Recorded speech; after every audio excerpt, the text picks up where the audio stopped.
मेरे YouTube पे restaurant पर आपका स्वागत है। नमस्कार, मैं हूं नरेश कुमार। सबसे पहले उन दर्शकों का धन्यवाद जिन्होंने पेज को सब्सक्राइब किया है, पेज के वीडियोस को शेयर कर रहे हैं, लाइक कर रहे हैं और कमेंट बॉक्स में हमें अपनी राय भी लगातार भेज रहे हैं। दोस्तों, वीडियो का थंबनेल है मीन में मंगल, सूर्य और शनि, गोल्ड और सिल्वर फिर चमकेंगे। इसका मतलब ये नहीं है कि ये कल से ही चमकना शुरू हो जाएंगे। इसको थोड़ा सा जरूर ध्यान में रखिएगा। कुछ लोगों को लगता है कि वीडियो डल गया और जैसे ये डेट कंजंक्शन बनी है इसके बाद से ही चमकना शुरू हो जाएगा। पाप ग्रहों की युति तेजी लेकर आती है, लेकिन ये पहले दिन से ही नहीं आ जाती। हालांकि जो खराब कंजंक्शन था वो टूट चुका है शुक्र और शनि का। हमने देखा कि 26 को ये कंजंक्शन टूटा सुबह 6:15 बजे के आसपास, और उसके बाद हमने 27 को देखा कि गोल्ड और सिल्वर में ठीक ठाक रिकवरी आ गई। तो हालांकि हमने बहुत लो भी देखा। शुक्रवार का डाटा यदि हम देखते हैं तो सिल्वर कॉमेक्स के ऊपर 69.79 यानी कि लगभग $70 के आसपास बंद हुआ है। ये $0.3% तेज था। डॉलर टर्म में हमने इसी हफ्ते में $61.21 का लो भी देखा, लेकिन फिर नीचे से इसने रिकवरी दी। जैसा कि पिछले वीक में बताया गया था कि अब दोबारा इसकी वापसी की तैयारी शुरू हो गई है। लगभग इसने बॉटम आउट किया इस हफ्ते के लिए, और पूरा हफ्ता यदि हम इसको एनालाइज करते हैं तो ये लगभग 0.19% ग्रीन में बंद हुआ है। मीन माइनर ग्रीन है, इसको फ्लैट भी बोल सकते हैं, ग्रीन भी बोल सकते हैं। लेकिन इंडिया में क्या हुआ? इंडिया में इसने 199,643 यानी कि 1,99,643 का लो बना दिया। अब जब मैंने वीडियो डाली थी 2 मार्च से लेकर 29 मार्च तक चांदी जो है वो वीक है, तो उस दिन चांदी 297 के आसपास थी। तो 297 से 199 इतना फॉल इस शुक्र और शनि की कंजंक्शन के कारण आ गया। खैर, वो वीडियो पुराना पड़ा हुआ है, आप देख सकते हैं। उसमें 30 दिसंबर को हमने अपलोड किया था। गोल्ड इस हफ्ते में 4524 पे बंद हुआ है शुक्रवार रात को। ये 2.62 यानी कि लगभग 0.3% ये भी तेज था। हालांकि इसने इसी हफ्ते में 4128 का लो भी बना दिया डॉलर टर्म में, और इंडिया टर्म में ये 1,29,595 पे आ गया। यानी कि इसने जो अपना पुराना हाई था 1,38,000 का, पुराना लो था 1,38,000 का, वो तोड़ा और 1,29,595 के लो के ऊपर आ गया। यदि हम इकोनॉमिक इवेंट्स की बात करते हैं अगले हफ्ते में, तो काफ़ी इकोनॉमिक इवेंट्स हैं। हालांकि ट्रेडिंग डे बहुत कम है। ट्रेडिंग डे इसलिए कम है क्योंकि एक तो महावीर जयंती की छुट्टी है, उस दिन शाम को कारोबार होगा, फिर गुड फ्राइडे के दिन पूरा दिन कारोबार नहीं होगा। तो कमोडिटी बाजार लगभग मान के चलिए यदि 5 ट्रेडिंग डे होते हैं तो 3.5 ट्रेडिंग डे पे ही काम करेगा। इस बीच डाटा बहुत आता रहेगा। सरकार के डिपार्टमेंट जो है वो एक्टिव रहेंगे यूएस में, डाटा बहुत आता रहेगा। और इकोनॉमिक इवेंट के लिहाज से यदि हम देखते हैं तो 30 मार्च का बड़ा क्रूशियल डे है। 8 बजे के शाम के आसपास फेड चेयरमैन की स्पीच है। वहाँ से हमें इंडिकेशन मिलेगा कि फेड की पॉलिसी रेट्स को लेकर या इंटरेस्ट रेट्स को लेकर आने वाले समय में क्या राय है। मार्च से पहले ये माना जा रहा था, जब से पहले जंग नहीं शुरू हुई थी, तो माना जा रहा था कि फेड 2 रेट कट कर सकता है 2026 में। लेकिन अब बाजार को ये समझ आ रहा है कि इतनी इन्फ्लेशन में फेड रेट कट नहीं कर पाएगा और इसके बजाय रेट बढ़ सकते हैं। इसीलिए हमने देखा कि पिछले हफ्ते गोल्ड ने 4100 के आसपास, 4128 के आसपास का लो बना दिया। तो ये एक बहुत अहम इवेंट होगा जिसके ऊपर हम सबको नज़र रखनी चाहिए एज ए इन्वेस्टर। यहाँ पर बात एस्ट्रोलॉजी की तो करेंगे ही करेंगे, लेकिन थोड़ा सा हर चीज़ को देखकर चलेंगे। सिर्फ एस्ट्रोलॉजी पर बिलीव करके चलेंगे तो काम खराब हो जाता है कई बार। मेरे अपना ओपिनियन ये है कि हर चीज़ के ऊपर नज़र जरूर रहनी चाहिए एज एन इन्वेस्टर, क्योंकि आपकी मेहनत का पैसा है, ये पैसा लगा होता है। तो थोड़ा सा इसको जरूर ध्यान में रखेंगे। 1 अप्रैल को शाम 5:45 पर नॉन फार्म एम्प्लॉयमेंट चेंज का डाटा आएगा। ये यूएस का डाटा है।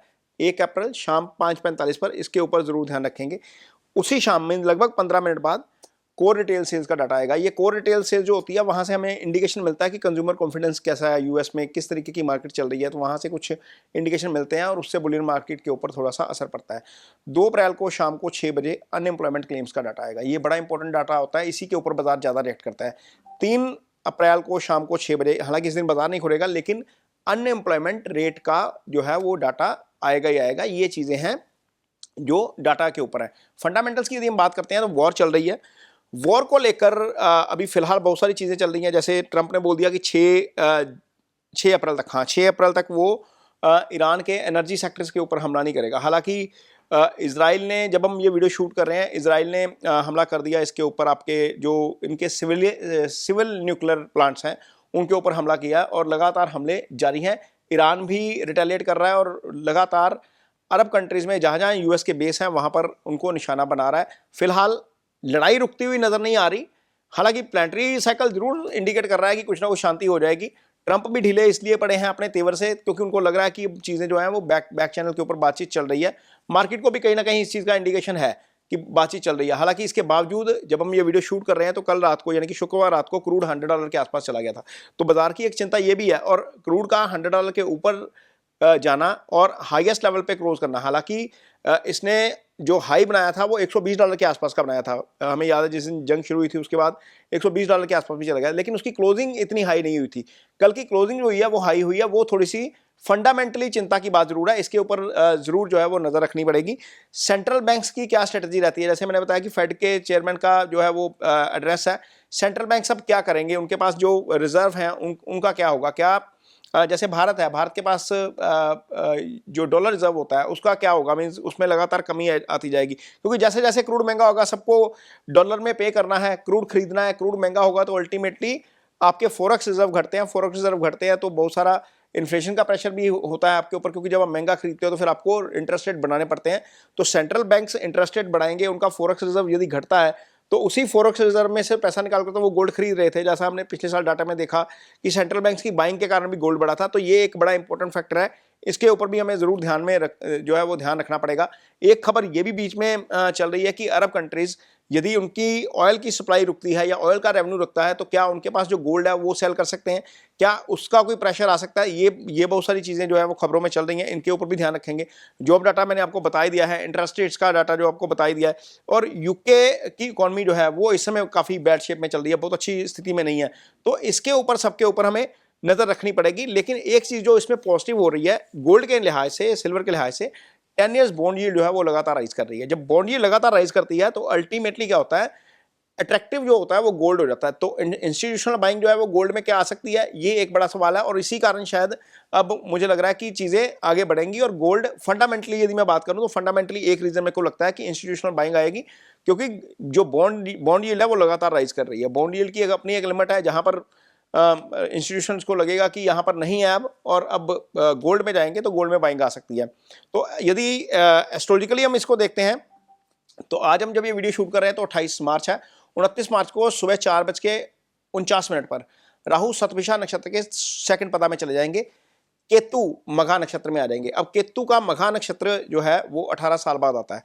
2007 में जब केतु मघा नक्षत्र में आए थे तो उसके बाद इंडिया में इक्विटी बहुत भागा था, बहुत, मीन्स उसने पीक कर दिया था। राहु अपने नक्षत्र में थे, केतु अपने नक्षत्र में थे। इस समय भी राहु अपने नक्षत्र में है, केतु अपने नक्षत्र में और शनि अपने नक्षत्र में है। तो 3 पापग्रह अपने नक्षत्र में, बहुत पावरफुल है। हालांकि ये शांति के लिहाज से अच्छा नहीं है, लेकिन यदि हम इसको इक्विटी से कंपेयर करते हैं तो 1989 और 2007 दोनों बार इक्विटी ने टॉप कर दिया था। खैर इक्विटी के ऊपर एक अलग वीडियो लेकर आएंगे, इसके ऊपर रिसर्च जो की है, लेकिन इसके ऊपर नजर रखेंगे। केतु का यहां पर आना एक अच्छा सिग्नल है इक्विटी मार्केट के लिए। 30 मार्च को मून जो है वो पूर्व फाल्गुनी में आएंगे 2:47 पर, 2:47 का समय है जब मून जो है वो पूर्व फाल्गुनी में आएंगे। ये बेरिश होता है गोल्ड के लिए, यहां पर ध्यान जरूर रखेंगे। 31 मार्च को मून उत्तर फाल्गुनी में आएंगे 3:20 पे, ये भी बेरिश होता है। और इसी रात को सूर्य रेवती नक्षत्र में आ जाएंगे 8:16 पर, यह बुलिश सिग्नल देता है। सूर्य का रेवती में आना सोने के लिए शुभ होता है। 1 अप्रैल को मून आ जाएंगे हस्ता नक्षत्र में पहले चरण में 4:17 पर, यह बेरिश है। और बुध एंटर करेंगे पूर्व भाद्रपद नक्षत्र में शाम को 8:19 पे। मार्स मरकरी सेम नक्षत्र में आ जाएंगे, ये कंजंक्शन वोलेटिलिटी बाजार में लेकर आ सकती है। वैसे भी पूर्णिमा तिथि के दिन बॉटम की फॉर्मेशन होती है, तो यहां पर जरूर ध्यान रखेंगे। 2 अप्रैल को मून हस्ता के तीसरे चरण में रहेंगे सुबह, और मार्स जो है वो पाइसिस में आ जाएंगे लगभग 3:37 पर। मंगल और शनि की कंजंक्शन 2 अप्रैल 3:37 पर बनेगी। सूर्य पहले ऑलरेडी वहां पर है, लेकिन ये जो कंजंक्शन टूटेगा मंगल राहु का, जिसको अंगारक दोष बोल दिया जाता है, वो कंजंक्शन टूटना शांति के लिहाज से अच्छा है। तो समय क्या है, 2 अप्रैल 3:37 के बाद ऐसी खबरें आनी चाहिए, ऐसी कम्युनिकेशन होनी चाहिए कि चीजें सेटलमेंट होने की तरफ जा रही हैं। ये समय और ये डेट याद रखिएगा। मुझे लग रहा है कि यहीं से चीजें घूमेंगी, ज्यादा जो चांसेस लग रहे हैं यहीं से घूमेंगे। हो सकता है कुछ कम्युनिकेशन चैनल ओपन हो, जैसे ऑलरेडी चल रहे हैं, या उसमें कुछ कंक्रीट निकल कर आए। जब ये कंजंक्शन टूटेगा, शनि, हालांकि शनि के साथ जाना भी कोई बहुत अच्छी बात नहीं है, लेकिन इसमें अच्छी चीज यह है कि मंगल और शनि 2 साल में एक बार आसपास आ ही जाते हैं, साथ आ ही जाते हैं, क्योंकि मंगल का साइकिल लगभग 2 साल में पूरा होता है। हालांकि मंगल 45 दिन में राशि बदलते हैं, लेकिन इसके बावजूद कई बार जो वक्री ले जाते हैं लंबे समय में, तो एक्चुअल में साइकिल जो होता है वो 2 साल का होता है। तो 2 साल में मंगल एक बार शनि के सामने जरूर आते हैं, एक बार शनि के साथ जरूर आते हैं, ये नॉर्मल कंजंक्शन है। तो क्या हर बार थोड़ा जंग होती है? इस समय तो जो चल रही है, सूर्य साथ है, मंगल साथ है, शनि साथ है, तो मंगल राहु का कंजंक्शन खराब था, ये थोड़ा सा जो टूट रहा है ये शांति की तरफ लेकर जा सकता है।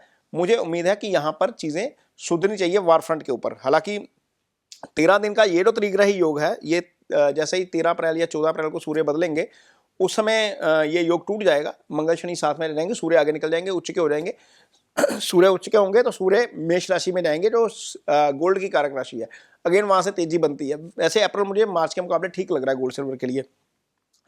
3:37 में मून चित्रा में आ जाएंगे उसी दिन। जब मून चित्रा में आएंगे, चित्रा मंगल का नक्षत्र है और ये अच्छा है, मीन्स ये बुलिश है। सन मार्स सैटर्न पाइसेस में आना सुपर बुलिश है, मीन्स यहां से तेजी बननी चाहिए। 3 अप्रैल को हालांकि बाजार बंद है, मून चित्रा में रहेंगे सेकंड पदा में और ये बुलिश होता है। मरकरी जुपिटर का 120 डिग्री का कंजंक्शन बनेगा इसी दिन 4:55 पे। ये उनके लिए जो फिजिकल मार्केट में काम करते हैं, फिजिकल मार्केट में बाजार चलता रहेगा। अदरवाइज मून स्वाति में आएगा शाम को 7:24 पे। 3 अप्रैल को शाम का समय बहुत ज़्यादा अच्छा नहीं है। तो ये गोल्ड और सिल्वर पर अगले हफ्ते का ओवरव्यू है, लेकिन ये किसी भी प्रकार की निवेश सलाह नहीं है। इस वीडियो को जानकारी भर के लिए देखा जाए, इस वीडियो को आधार बनाकर निवेश ना किया जाए। निवेश करना है तो किसी अच्छे निवेश सलाहकार की मदद जरूर लीजिए। इसमें हमने फंडामेंटल क्या कहता है बाजार या एस्ट्रोलॉजी क्या कहती है बाजार के बारे में, वो सारा कुछ अपने तरफ से बेस्ट तरीके से पेश करने की कोशिश की है। वीडियो अच्छा लगे तो उसे शेयर जरूर करिए, पेज को सब्सक्राइब जरूर करिए। इसके साथ ही मुझे दीजिए इजाजत। नमस्कार।